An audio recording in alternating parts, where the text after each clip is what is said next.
উত্তেজ চেতনা শুনিস না 16 কোটি জনতার হাহাকার। হাদি তুই ফিরে আয় আবাবিল, কই শেরে আলী খোদা, কই জন স্বামী চিল।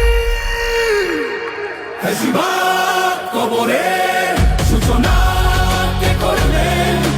লাল সবুজের জয় পতাকাটা ধরলেন মানবতা মানুষের জয়গান। কই মেলে বিপ্লবী হাদিদের সন্ধান? কই মেলে বিপ্লবী হাদিদের সন্ধান?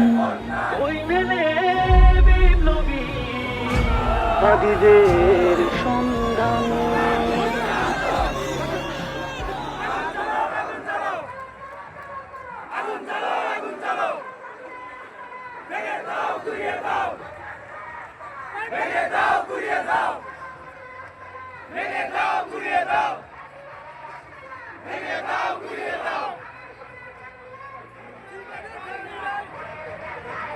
আমার সোনার বাংলায়